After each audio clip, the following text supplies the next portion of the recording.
Good morning and welcome back to Leadership Ready Room Chats. I'm Brandon Jenkins here with Tom Brother Murray. And this week we are back with another leader development topic that we think's essential for leaders to kind of discuss, get out there, get a handle on, whatever you want to say there. And as has been the pattern the past few weeks for Tom and I, we were having our weekly sync on Tuesday, and yesterday what was really energizing us was um, the idea of leaders having the right room at the right time.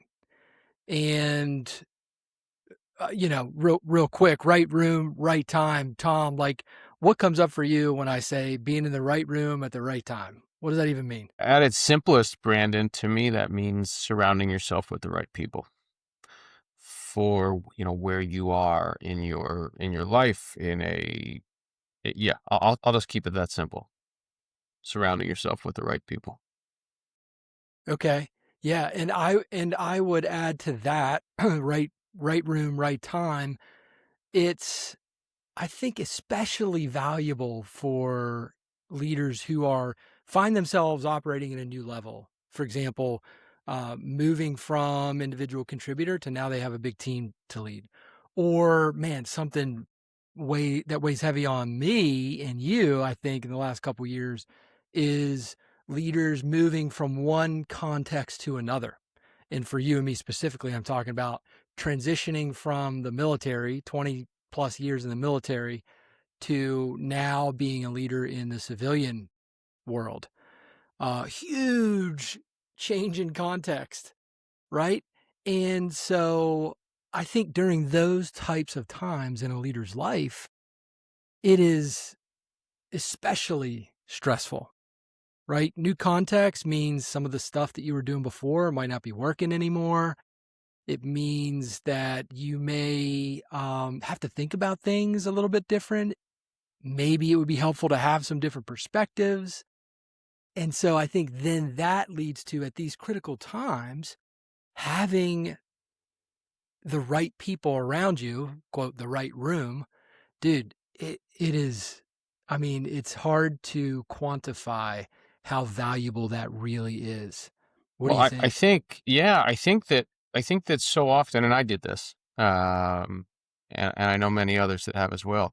I think a lot of times we focus on creating the perfect plan when we are in some sort of a transition, whether in either of the examples you use, whether we're talking about leveling up, increasing, the level of your responsibility, but remaining in the same ecosystem, or a wholesale transition like you and I are, I would say, working through. Right, it's not complete.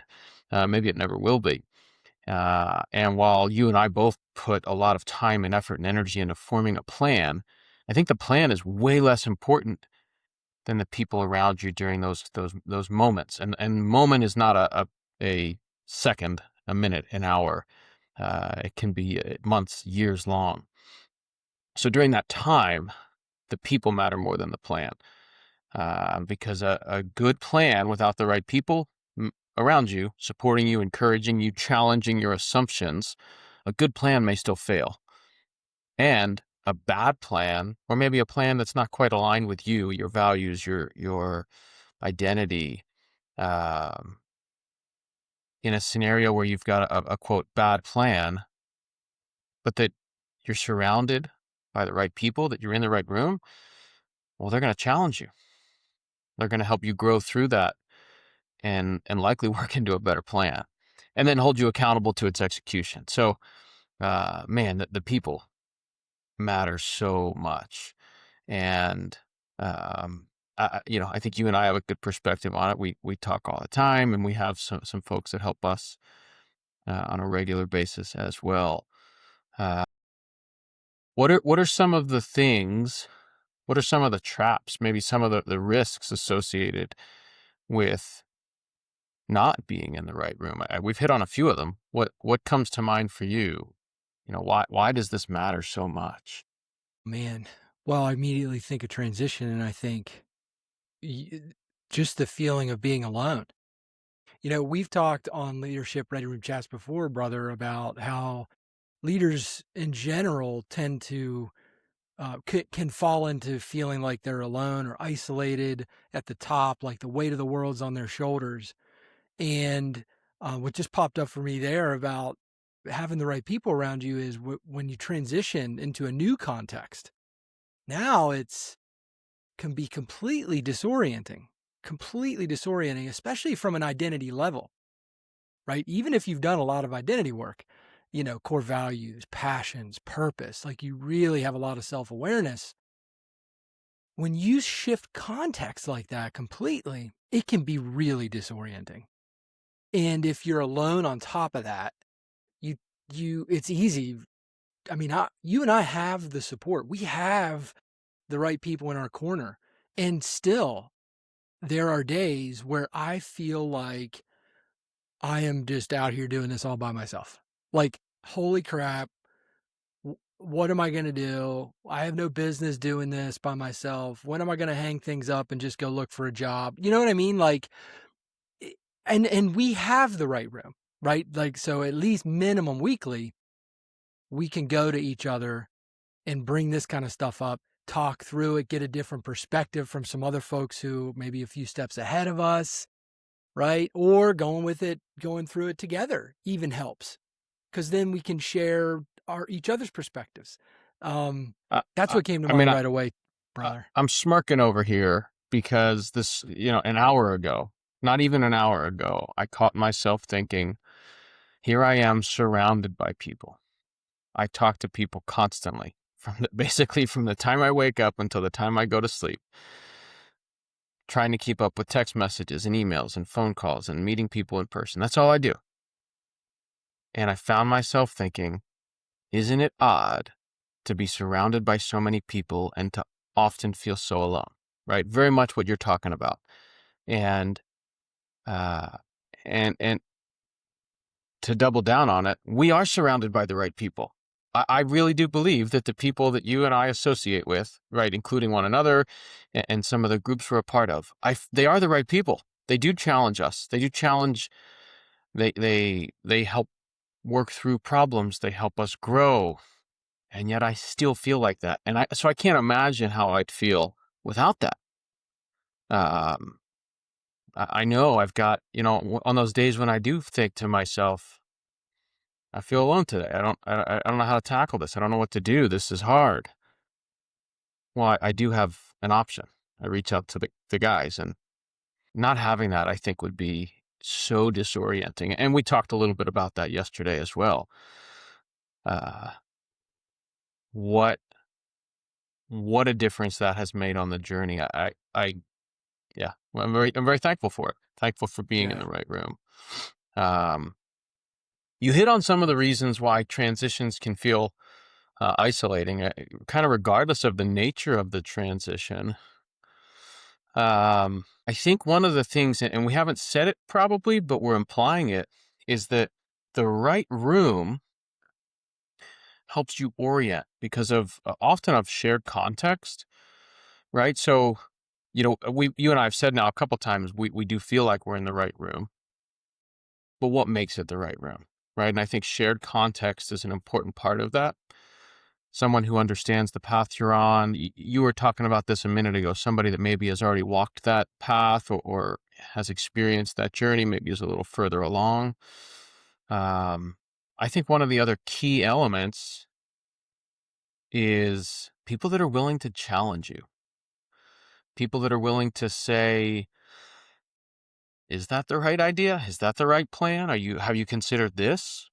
Right? It's not just an echo chamber where you get told, yes, that's good to go. I mean, for just about everybody is using ChatGPT nowadays. Do you ever feel like ChatGPT is an echo chamber? Right? It always tells you have a good idea. Hey, great thought. Hey, you're approaching this the right way. It's a bit of an echo Yeah. chamber. Yeah. Uh, if you're in Yeah. the right room, and so if you're using ChatGPT, if that's your room, I think maybe you're maybe missing out on some things, because the right room should challenge you, should challenge assumptions, challenge plans, should call you out on your excuses. Maybe should even tell you that you're thinking too small. right? And I'm not saying we should all be trying to build billion-dollar enterprises. That's not what I mean at all. But real growth, I think, requires friction. If you're not uncomfortable a little bit, you're probably not growing. Um, what else, Brandon? What other things make a room useful? Make the you know what's going to make it feel like the right room, or what's going to make it the right room? Yeah. Well, I want to double click on the ChatGPT thing real quick. I actually had to go in and I told it in my custom instructions, I said, Don't validate me. Don't, you don't need to tell me that what I'm saying or asking about or thinking through with you, you don't need to tell me how great of an idea it is. I don't need you to do that. Don't validate me." So, and I actually asked it first, what should I put in the instructions so that you won't keep doing this? It told me something, and then I put that in the instructions, and it got a little bit better at it. Um, yeah, I absolutely think that we should be using AI to help enhance our ability to kind of think and see different perspectives. But that's just it. If we're not careful, it'll just be an echo chamber, like you said. So the right room to that end is willing to, it has different perspectives in it. So there's diversity there, right? There's diversity of thought, upbringing, experience. Currently, what are they doing, right? There's diversity there. Maybe we have some similarities in background. Maybe for example, our group we were all vets, but we all didn't do the same thing. And so even in the military, right, we have a lot of different perspectives there. And then of course, many of us are out now, all of us except one, I think, right now, right? And so there's those different perspectives from the civilian sector as well. I think getting different perspectives requires intentionally putting yourself in a room with people who um, don't think exactly like you. I'm not saying there can't be a common bond, right? Because that goes to building trust and psychological safety, which is actually maybe the key ingredient in the room. Because you have to be in a room with people you trust so that you can actually open up, you can actually put it out there, what's really on your mind, and they can bring back some good feedback and perspective, and they don't feel like they have to kind of hold back. They can be kind, but they don't have to hold back the feedback for fear that you're not going to take it right. So there has to be a high level of trust. So perspectives, a high level of trust is important. And then I'll just, there's a lot that goes into it, but one thing I want to say that I don't think we've talked about yet is this idea of people who have a curious mindset, and this is a skill that can be taught, by the way, and developed. Um, People who kind of approach helping you first from a place of curiosity to really understand how this is different or unique for you, even if it seems exactly the same to them, that is something they've experienced. I think it helps to have people who recognize the power of pausing at first, being a little curious, asking some open ended questions from that curiosity to really learn more about your true situation and how it might be unique from them. Or if your situation is not, okay, well, how are you thinking about this? What's at risk for you? Like, how is this different for you then uniquely? Right. And then once you have that perspective, then it's like, okay, I think I understand now. I think I know where you're coming from. Maybe this would help. Here's some advice. Or I see what you're saying. I get it. I'm tracking. And man, my experience has just been different than that. And I believe that, maybe you're thinking too small, like you said earlier, brother. Um, all super valuable, right? That different perspective there and helping you think bigger when appropriate. And I think that appropriateness comes from starting with a little bit more curiosity. So I think that would be the room. And I feel like we have that with Green Squad, right? And I feel like is something that I would be looking for if I were out there looking to get around other peers, to get in the right room with the right people. I love that, and curiosity, man. I was just talking with one of my kids last night about curiosity and about how important that is as a lifelong, I'll call it skill, being curious. We were talking about baseball, and I said, "You're curious all the time." You're curious about whether you can hit that pitch, steal that base, dive and catch that fly ball. That's curiosity. And when you lean into curiosity, good things happen. You experience growth. You do experience failure on the way to growth. Failure, friction, that's part of the growth journey. Um, I think one of the other things, and I'll probably straddle the fence here a little bit.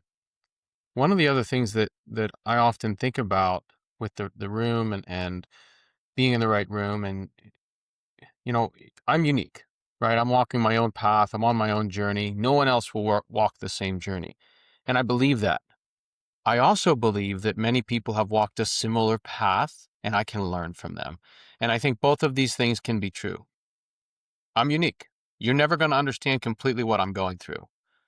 You're going through a lot of similar things, though. And man, when we can share even just a little bit, the load gets lighter. And I realize that there's somebody out there that I can reach out to, that I can lean on, that I can ask for advice or help. And that is such a, most days, a relief. It gives me strength.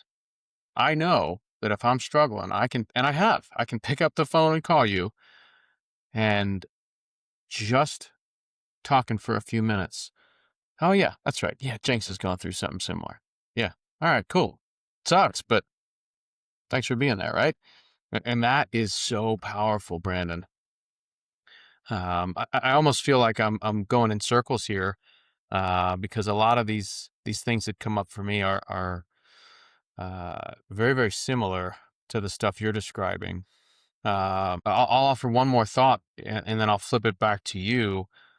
And this is, again, back to this idea that the people matter more than the plan. You and I have both taken some leaps, as we've explored this brave new world outside of the Navy. And I think that some of the things that we've done, certainly some of the things I've done, while not crazy by any means, they have required courage on my part. Again, some people might not have needed the courage. I did.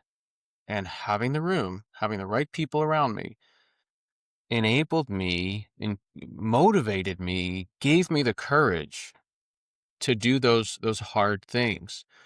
And I probably would be stuck otherwise, right? I think some of those decisions I had to make, actions I took, almost felt paralyzing in the moment.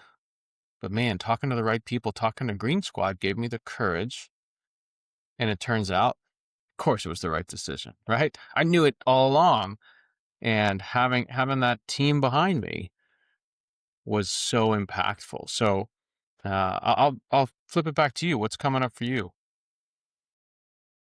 Yeah, it is uncomfortable to do things that you don't already know how to do, or where there's some risk there that you haven't quite figured out how to mitigate yet. There's an unknown outcome, uncertainty. All of that is uncomfortable. I think probably maybe some people are more comfortable than others with it, but I think there's an element of discomfort there. Whenever it's uncomfortable, we have to like see the reason why we're doing it, right? So what's the deeper purpose? Why do we want to even do this? And sometimes that's hard to do alone. And so having the right people around you can ask questions and kind of hold the space for you and help you first like understand why it's so important for you to do this uncomfortable thing. Because if you don't really know why you're doing it, chances are you're not going to undergo that discomfort. And then it's helpful too at a maybe even deeper level beyond that. So once you understand the purpose, sometimes we still don't do it. And that's because we have something there. There's a story we're telling ourselves. And that story that we're telling ourselves and that we really believe leads us to not act, right? Or to act counter to what we say we want, even when we know why it's important to us. And that's another area where I think having the right room, the right people around you can help first uncover what is that story you're telling yourself? Like, what do you think is going to happen? What's the worst case scenario here really for you? And then you kind of reflect on that and it helps. you begin to see that, okay, well, maybe maybe this story could be true, but maybe there's a different story. There's something else that could happen. And I think having other people, other perspectives, in other words, other stories in the room, um, I think that's very valuable too. And I think those two things combined, probably with a whole host of other things that I'm not thinking about, that those two jumped out at me right away as very powerful and kind of necessary ingredients, I think, for someone to take action, do something really uncomfortable, that they otherwise might not want to do. So, yeah, I think that maybe that got after it a little bit. What about anything else with that, Tom? No, I don't think anything else on that line of thinking. I guess my next question is, how do you know if you're in the right room, and if you're not, if you don't think you are, or you're not, how do you find the right room? I've got some thoughts, but I'll if you've got something, go for it. Man, I think that could be tough. I'll be honest. Like, we found the right room for us at the time, and I think we stumbled upon it. So I think sometimes that may be it. You stumble upon it. Now, I think that since then, I have some insights that would help somebody find the room a little bit more intentionally. But the way we found it is we had a common interest, you, me, and the other folks in Green Squad. It was real estate investing. And so we found a group and we trusted it because it was vets we knew and they were about real estate investing. And we got put in this group. We joined that group and then we got put in Green Squad. And then over time, that's been 6.5 years almost now. I mean, when I think about, we meet every Saturday morning at 8 a.m. for over 6 years. That's pretty incredible consistency. And so there's a sign you're in the right room. But I think we stumbled upon that a little bit at first, but there were some elements there with us, and we've already kind of talked about it. What's the right room look like? What kind of people do you want in there? You want perspectives, diversity, challenge each other. Something we didn't mention yet, care about each other, right? If you're in the room, we did mention psych safety, which I think is a requirement. Like, if I don't think you care about me, I'm not going to trust you. But we care about each other. All right. We care about each other's growth. So those are elements that we have in there, and we cultivated that over the years. So how do I be more intentional with that? Well, if you're listening to this and this was resonating with you, Tom and I are more than happy to help you with that, right? This is what's inspired Leadership Ready Room. But beyond that, I would say you don't have to do that, right? Look at where you're at and who is someone, just start with one person. Like, who is someone you believe is a peer who kind of gets it, and start with them and have a really intentional conversation with them about, hey, I believe that it's important to surround ourselves with, the kind of people that you want to be around. We've been talking about it a little bit, Tom. Have a conversation with someone who you already know and trust and who is kind of like a peer in terms of responsibilities. You think that they would kind of get what you're going through. You could start right there. I think you need to have an intentional conversation about it and then intentionally put things on the calendar and push through a little of the maybe awkward conversations up front, right? Knowing that it's worth it down the road to start building that room. So I think you could start there with just one other peer who gets it, right? And and be intentional about it. It wouldn't work, I don't think, if you just, hey, you want to chat today? Yeah. And then you just shoot the crap for a little bit. And then there's no intentionality there. So I think from the get-go, you find that person who gets it, person who you think you trust enough that you could be open with, and vice versa. And that's going to provide some perspective and challenge and different stories. And then you're really intentional with putting on the calendar. Like, this is part of our professional development. We are going to meet each other once a week. Okay. And then you can expand from there. What do you got, Tom? Yeah, I love that. I'll add two things. One, I think you've got to do the work yourself. And this is largely implied, I think, in a lot of what we're talking about. But you have to be in touch with your values. You have to know where you're trying to go. And I talked about the plan may not be as important as the people. I think at least at the macro level, you've got to have some awareness of where you want to go. Do I want to Am I transitioning from one career to another? And in my next chapter, I want to have time to travel with my family, or I want to have time to fill in the blank. It really can be anything.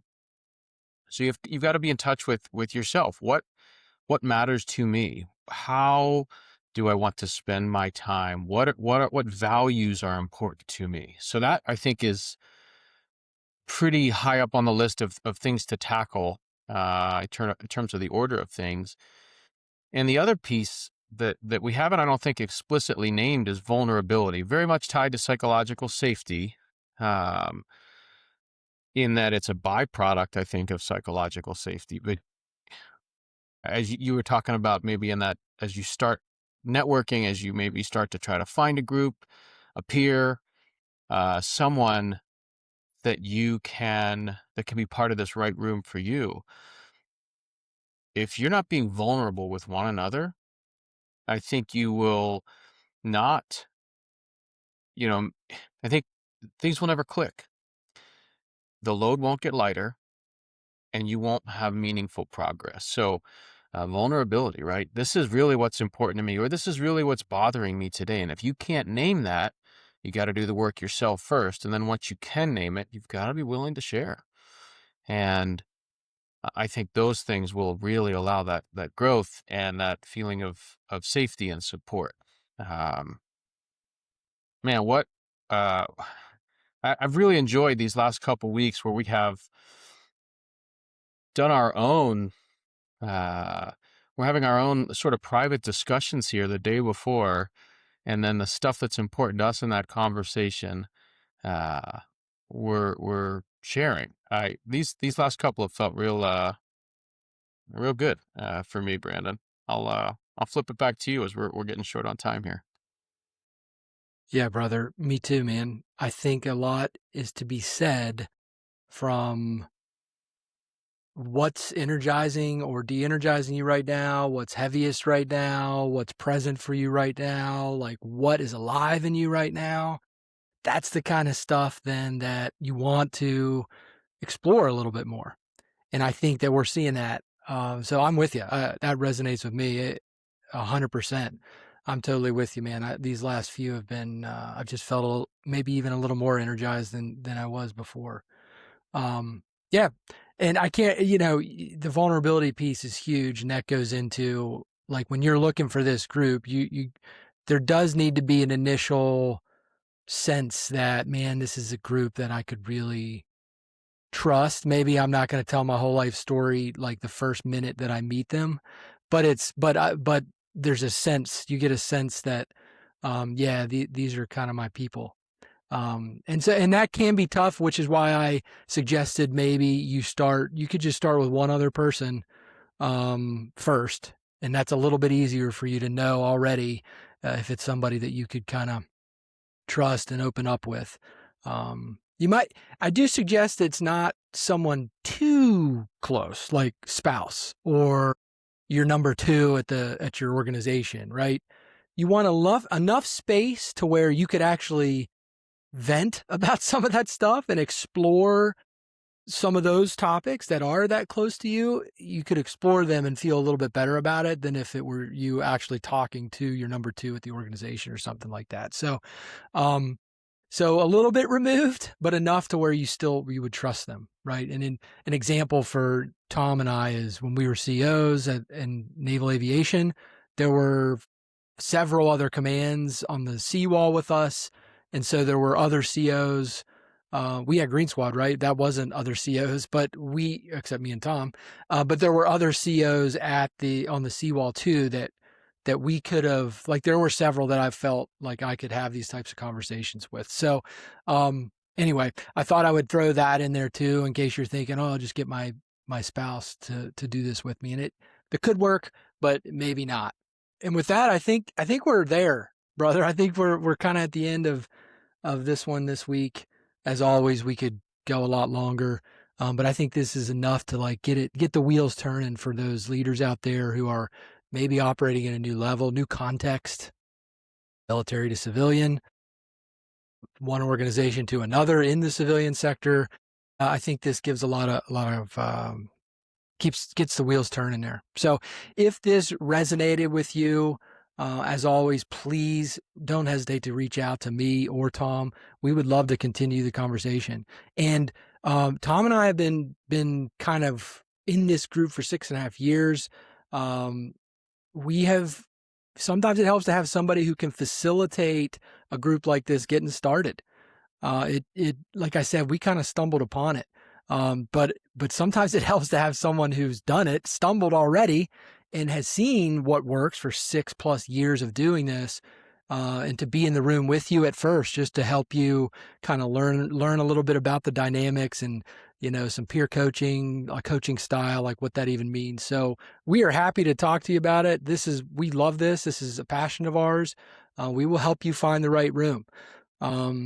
If you don't want to go about it on your own. So please just reach out to me, reach out to Tom, and I can't wait to see you again next time on Leadership Ready Room Chats.